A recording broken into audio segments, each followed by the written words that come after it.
다 함께 사도신경으로 우리의 신앙을 고백하겠습니다. 나는 전능하신 아버지 하나님 천지의 창조주를 믿습니다. 나는 그의 유일하신 아들 우리 주 예수 그리스도를 믿습니다. 그는 성령으로 잉태되어 동정녀 마리아에게서 나시고 본디오 빌라도에게 고난을 받아 십자가에 못 박혀 죽으시고 장사된 지 사흘 만에 죽은 자 가운데서 다시 살아나셨으며 하늘에 오르시어 전능하신 아버지 하나님 우편에 앉아 계시다가 거기로부터 살아있는 자와 죽은 자를 심판하러 오십니다. 나는 성령을 믿으며 거룩한 공교회와 성도의 교제와 죄를 용서받는 것과 몸의 부활과 영생을 믿습니다. 아멘. 찬송가 326장 함께 찬양하겠습니다. 326장 함께 찬양하겠습니다. 내 죄를 회개하고 주 예수 믿고서 내 주를 사랑하며 잘 섬기리로다. 나 어디 가든지 무엇하든지 주 예수 위하여 충성하리라. 내 주의 뜻을 따라 나 살기 원하며 이 세상 있을 동안 주 섬기리로다. 나 어디 가든지 무엇하든지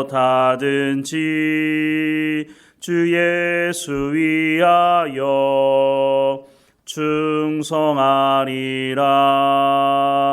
내 모든 마음 들여 주 위에 일하며 내 주의 말씀 따라 잘 섬기리로다. 나 어디 가든지 무엇하든지 주 예수 위하여 충성하리라. 주님의 크신 능력 날 도와주시니 내 본분 다하여서 주 섬기리로다. 나 어디 가든지 무엇하든지 주 예수 위하여 충성하리라. 내 직분 감당하고 저 천국 올라가 내 주를 길이 잘 섬기리로다. 나 어디 가든지 무엇하든지 주 예수 위하여 충성하리라. 아멘. 오늘 하나님께서 우리에게 주시는 말씀은 고린도전서 13장 4절부터 13절까지 말씀입니다. 고린도전서 13장 4절에서 13절까지 말씀 우리 함께 읽겠습니다. 사랑은 오래 참고 사랑은 온유하며 시기하지 아니하며 사랑은 자랑하지 아니하며 교만하지 아니하며 무례히 행하지 아니하며 자기의 유익을 구하지 아니하며 성내지 아니하며 악한 것을 생각하지 아니하며 불의를 기뻐하지 아니하며 진리와 함께 기뻐하고 모든 것을 참으며 모든 것을 믿으며 모든 것을 바라며 모든 것을 견디느니라. 사랑은 언제까지나 떨어지지 아니하되 예언도 패하고 방언도 그치고 지식도 패하리라. 우리는 부분적으로 알고 부분적으로 예언하니 온전한 것이 올 때에는 부분적으로 하던 것이 패하리라. 내가 어렸을 때에는 말하는 것이 어린아이와 같고 깨닫는 것이 어린아이와 같고 생각하는 것이 어린아이와 같다가 장성한 사람이 되어서는 어린아이의 일을 버려노라. 우리가 지금은 거울로 보는 것 같이 희미하나 그때에는 얼굴과 얼굴을 대하여 볼 것이요 지금은 내가 부분적으로 아나 그때에는 주께서 나를 아신 것 같이 내가 온전히 알리라. 그런즉 믿음, 소망, 사랑 이 세 가지는 항상 있을 것인데 그 중에 제일은 사랑이라. 아멘. 고린도전서 말씀에 대해서 아마 모르는 분들이 거의 없을 거라고 생각이 듭니다. 많은 목회자들이 고린도전서 23장 말씀을 가지고 설교를 하죠. 심지어는 이 고린도전서 13장 말씀을 가지고 대중가요를 만들어서 부르기도 합니다. 그러니까 예수님을 믿지 않는 사람들 중에도 고린도전서 13장에 이 말씀이 있다고 하는 것을 아는 사람도 적지가 않다고 하는 것이죠. 그래서 고린도전서 13장을 일컬어서 사랑장이다라고 말하기도 합니다. 그러면 고린도전서에서 말하는 이 사랑이 성경에서 말하는 하나님의 사랑 전부에 대해서 소개하고 있는 것이냐? 그런데 대부분의 사람들은 그렇게 생각을 한다고 하는 것이죠. 그런데 성경을 잘 보면 고린도전서 13장에서 말하는 이 사랑이 물론 하나님의 사랑에 대해서 말씀하는 것은 맞지만 하나님의 사랑에 대한 전부를 말하는 것이냐? 그것에 대해서는 의문이 생기게 되는데요. 왜냐하면 이런 이유가 있기 때문입니다. 부모가 자녀를 키울 때 사랑으로 키우는 것이 맞지 않습니까? 요즘 세상은 그렇지 않은 부모도 가끔 있지만 대부분의 부모들은 사랑의 마음으로 자녀를 키웁니다.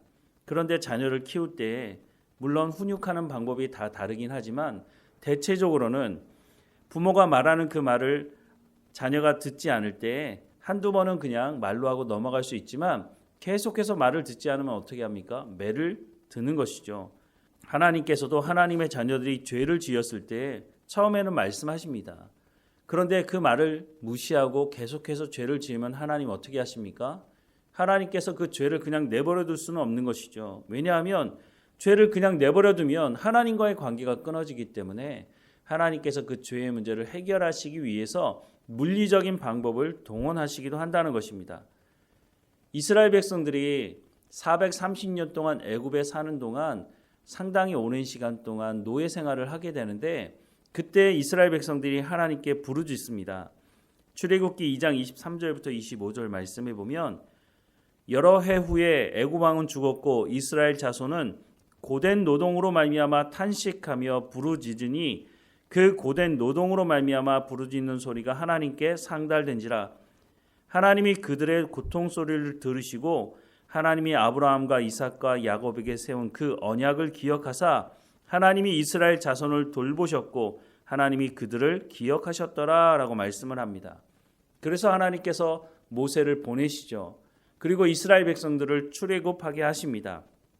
그런데 이 출애굽 과정을 보면 이스라엘 백성들은 입만 열면 원망하고 불평하는 일을 그치질 않습니다. 이들이 홍해 앞에 섰을 때 뭐라고 말을 하느냐 하면 출애굽기 14장 11절과 12절 말씀해 보면 그들이 또 모세에게 이르되 애굽에 매장지가 없어서 당신이 우리를 이끌어내어 이 광야에서 죽게 하느냐? 어찌하여 당신이 우리를 애굽에서 이끌어내어 우리에게 이같이 하느냐? 우리가 애굽에서 당신에게 이른 말이 이것이 아니냐? 이르기를 우리를 내버려두라. 우리가 애굽 사람을 섬길 것이라 하지 아니하더냐? 애굽 사람을 섬기는 것이 광야에서 죽는 것보다 낫겠노라 라고 말하고 있습니다. 하나님께서 모세를 왜 보내셨습니까? 살려달라고 부르짖는 이스라엘 백성들의 그 탄식의 소리를 들으셨다라고 말씀하고 있지 않습니까? 그래서 모세를 보내서 출애굽시켰는데 출애굽시켜놨더니 뭐라고 말하고 있다고요? 애굽에 매장지가 없어서 우리를 광야로 이끌어내서 죽이려고 하느냐. 또 뭐라고 말했다고요? 우리가 애굽 사람을 섬길 것이라고 하지 않았느냐. 이 사람들이 그렇게 얘기했나요? 하나님 제발 우리를 좀 살려달라고 그렇게 부르짖지 않았나요? 그런데 살려놨더니 뭐라고요? 우리가 애굽 사람을 섬길 것이라 말하지 않았느냐. 언제 그렇게 얘기했습니까? 그런데 이런 원망과 불평은 여기서 그치지 않습니다. 출애굽기 16장 1절부터 3절 말씀해 보면 이스라엘 자손의 온 회중이 엘림에서 떠나 엘림과 시내산 사이에 있는 신광야에 이르니 애굽에서 나온 후 둘째 달 15일이라. 이스라엘 자손 온 회중이 그 광야에서 모세와 아론을 원망하여 이스라엘 자손이 그들에게 이르되 우리가 애굽 땅에서 고기 가마 곁에 앉아 있을 때와 떡을 배불리 먹을 때에 여호와의 손에 죽었더라면 좋았을 것을 너희가 이 광야로 우리를 인도해내어 이 온 회중이 주려 죽게 하는도다 라고 말씀하고 있습니다. 그러면 실제로 못 먹어서 죽은 사람이 있느냐? 없었다는 거죠. 우리가 애굽에서 먹는 것처럼 먹지 못하기 때문에 원망하고 불평한다라고 말하고 있는 것이죠. 그래서 하나님께서 만나도 주시고 메추라기도 주시는 것 아니겠습니까? 그럼에도 불구하고 이 사람들의 원망과 불평은 끊이지 않았습니다. 그래서 결국은 하나님이 가장 싫어하시는 우상을 만들어 놓고 그 금송아지 우상 앞에 절을 하며 풍요를 구하고 그것이 우리를 인도할 신이라고 말하지 않습니까? 하나님은 사랑이십니다. 맞습니다. 요한일서 4장 16절 말씀에 보면 하나님이 우리를 사랑하시는 사랑을 우리가 알고 믿어노니 하나님은 사랑이시라. 사랑 안에 거하는 자는 하나님 안에 거하고 하나님도 그의 안에 거하시느니라 라고 말씀합니다. 하나님의 사랑이 없으셨다면 예수님께서 이 땅에 어떻게 오셨겠습니까? 하나님의 사랑이 없다면 오늘 우리가 어떻게 하나님 앞에 예배할 수 있겠습니까? 하나님의 사랑이 있죠. 분명히 하나님의 사랑이 맞습니다. 그러면 하나님의 말씀을 듣고 이스라엘 백성들이 하나님 말씀에 순종해야 하는 것이 마땅하지 않겠습니까? 그럼에도 불구하고 이 사람들은 하나님이 사랑이라고 말하면서도 원망과 불평을 그치지 않았습니다. 이 사람들 생각 안에는 어떤 생각이 있을까요? 하나님은 사랑이시니까 내가 무슨 짓을 해도 하나님은 무조건 나를 용서해 주셔야 돼. 오늘 본문 4절에도 보면 사랑은 오래 참는다고 말하고 있잖아. 그러니까 하나님은 나에게 무조건 참으셔야 돼. 내가 무슨 짓을 해도 하나님은 나를 위해서 용서하시고 하나님은 나에게 풍요를 허락해 주셔야 돼. 이렇게 말을 하는 것이죠. 심지어는 이런 말을 하는 사람이 있습니다. 성경에 보니까 예수님께서 70번씩 7번이라도 용서해 주라고 말하고 있지 않느냐. 그러니까 내가 죄를 지어도 하나님 무조건 용서해 주셔야 돼. 이렇게 말하는 사람들이 있습니다. 이렇게 말하는 사람들은 성경을 제대로 한 번도 읽어보지 않은 사람입니다. 이 말씀은 마태복음 18장 21절에서 22절에 나와 있는데요. 그때 베드로가 나와 이르되 주여 형제가 내게 죄를 범하면 몇 번이나 용서하여 주리이까 7번까지 하오리이까 예수께서 이르시되 내게 이르노니 7번뿐 아니라 7번을 70번까지라도 할지니라 라고 말씀을 하고 있습니다. 그런데 21절 앞에 그때라고 말을 하고 있습니다. 어느 때를 말하는 걸까요? 그 앞에 어떤 말씀을 하고 있느냐면 15절부터 20절 말씀해 보면 내 형제가 죄를 범하거든 가서 너와 그 사람과만 상대하여 권고하라. 만일 들으면 내가 내 형제를 얻을 것이요. 이게 무슨 말이죠? 어떤 형제가 죄를 범하고 있을 때 네가 그것을 알고 있다면 가서 그 형제에게 권고하라는 것입니다. 즉 회개하고 돌이키라고 말해주라는 것이죠. 그럴 때 그 형제가 그 말을 듣고 회개하고 돌이키면 그 형제를 얻는 것이다 라고 말씀합니다. 16절 말씀에 만일 듣지 않거든 한두 사람을 데리고 가서 두세 증인의 입으로 말마다 확증하게 하라. 만약 네가 가서 얘기했는데 회개하고 돌이키지 않으면 한두 사람을 더 데리고 가서 회개하라고 그렇게 권고하라는 것입니다. 그런데도 말을 듣지 않으면 어떻게 해야 되는 거죠? 17절 말씀에 만일 그들의 말도 듣지 않거든 교회의 말하고 교회의 말도 듣지 않거든 이방인과 세리와 같이 여기라 라고 말씀을 하고 있습니다. 여기서 말하는 교회는 교회의 지도자들을 말합니다. 지금으로 얘기하자면 목회자 또는 장로라고 말할 수가 있겠죠. 18절 말씀에 진실로 너희에게 이르노니 무엇이든지 너희가 땅에서 매면 하늘에서도 매일 것이요 무엇이든지 땅에서 풀면 하늘에서도 풀리리라. 진실로 다시 너희에게 이르노니 너희 중에 두 사람이 땅에서 합심하여 무엇이든지 구하면 하늘에 계신 내 아버지께서 그들을 위하여 이루게 하시리라. 두세 사람이 내 이름으로 모인 곳에는 나도 그들 중에 있느니라 라고 말씀을 하고 있습니다. 그런데 이 말씀도 이 20절 말씀만 따로 떼내서 뭐라고 말합니까? 두세 사람이 내 이름으로 모인 곳에는 나도 그들 중에 있느니라. 합심해서 두세 사람이 기도하면 하나님이 응답해 주신다. 물론 그 말 자체는 틀린 것이라고 볼 수는 없지만 이 말씀을 인용하는 것은 틀린 것이죠. 이 말씀의 의미가 뭡니까? 만약에 죄를 회개하지 않는 사람에 대해서 징계, 건징을 할 때에 여기서 말하는 두세 사람은 교회 대표를 말하는 것입니다. 그러니까 교회가 지금으로 얘기하자면 당회가 건징을 결정할 때에 하나님이 어떻게 하신다고요? 나도 그들 중에 있다. 죄를 회개하지 않고 돌이키지 않는 사람에 대해서 교회가 건징을 한다면 하나님께서 함께 하시고 있기 때문에 그것을 진행하라는 것입니다. 사랑은 그냥 덮는 것이 아닙니다. 사랑은 그냥 죄를 덮고 넘어가는 것이 아닙니다.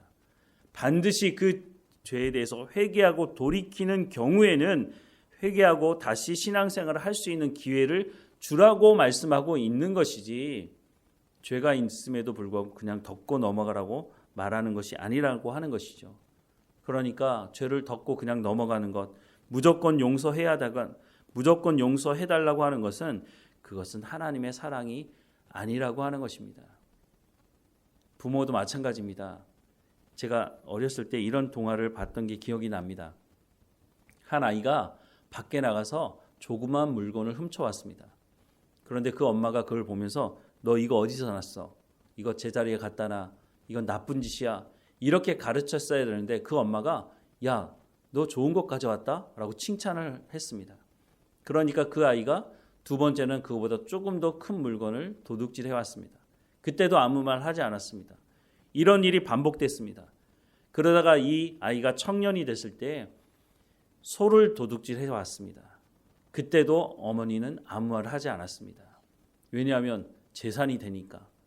결국은 꼬리가 밟혀서 이 청년이 붙잡혀가게 됐습니다. 붙잡혀가게 됐을 때 이 청년이 어머니를 부릅니다.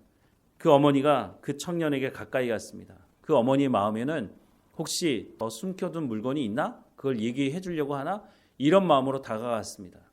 그때 그 청년이 어머니의 귀를 깨물었습니다. 그러면서 하는 말이 왜 이것이 잘못되어 있는지를 나에게 어렸을 때 왜 말해주지 않았느냐고. 그것을 말해주지 않았기 때문에 내가 지금 감옥에 가게 되었다고 하는 그런 동화를 본 기억이 납니다. 하나님께서 우리의 죄에 대해서 지적하는 것은 하나님의 사랑이 있기 때문입니다. 우리가 죄를 회개하지 않으면 하나님과 화목된 관계를 이룰 수 없기 때문인 것입니다. 분명히 오늘 말씀에 사랑은 오래 참는다고 말씀을 하고 있지만 이것은 하나님의 사랑의 전부를 말하고 있는 것이 아닙니다. 왜 하나님께서 오래 참으실까요? 회개하고 돌이킬 기회를 주시고 있기 때문이라고 하는 것입니다. 하나님은 사랑이 맞습니다. 하지만 고린도전서 13장이 하나님의 사랑에 대해서 전부를 말하고 있지는 않다고 하는 것이죠. 하나님이 오늘 우리를 사랑하십니다. 우리가 죄를 지었을 때 그냥 하나님이 넘어가지 않으십니다. 그것도 하나님의 사랑이라고 하는 것을 알아야 합니다. 그냥 아무 일도 없고 평안하게 지내는 것이 사랑이냐? 물론 하나님의 사랑 가운데 우리가 그렇게 살아갈 수도 있겠죠. 하지만 우리가 죄를 지었을 때도 평안하고 아무 일이 없다? 그것은 정말 하나님이 나를 사랑하시는지를 점검해 봐야 하는 것이죠. 하나님은 우리를 사랑하십니다. 오늘도 하나님께서 우리를 인도하실 것입니다. 기도하겠습니다. 사랑하는 하나님, 우리를 사랑하셔서 예수님을 이 땅에 보내주시고 우리를 사랑하셔서 예수님께서 십자가에 못 박혀 죽으시는 것도 허락하시고 우리를 그 사랑으로 말미암아 예수 그리스도의 십자가 사건을 믿게 하시고 하나님의 부르심을 받아서 죄를 회개하고 하나님과 화목된 관계로 나가게 하시니 하나님께 감사와 찬송과 영광을 올려드립니다. 하나님, 우리를 사랑하시는 그 사랑을 우리가 맛보아 알았으니 우리가 그 사랑에 힘입어서 또한 우리의 삶의 현장에서 우리가 사랑하는 사람으로 살아갈 수 있도록 은혜를 허락해 주옵소서. 내가 너희를 사랑한 것 같이 너희도 서로 사랑하라고 말씀하시는 그 예수님의 말씀대로 순종하며 살아갈 수 있도록 은혜를 베풀어 주옵소서.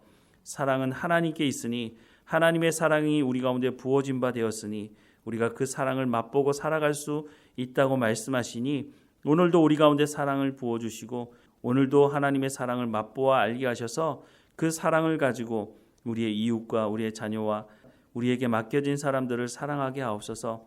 그래서 그 사랑을 통해서 우리가 복음의 증거자로 살아갈 수 있도록 은혜를 허락해 주옵소서. 하나님, 우리 공동체가 사랑의 공동체가 되게 하옵소서.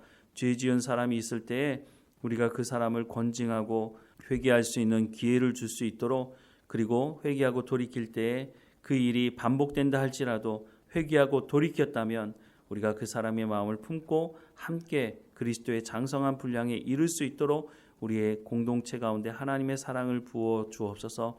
늘 우리와 함께 하시는 하나님께 감사드리고 예수님의 이름으로 기도드립니다. 아멘. 하늘에 계신 우리 아버지, 아버지의 이름을 거룩하게 하시며 아버지의 나라가 오게 하시며 아버지의 뜻이 하늘에서와 같이 땅에서도 이루어지게 하소서.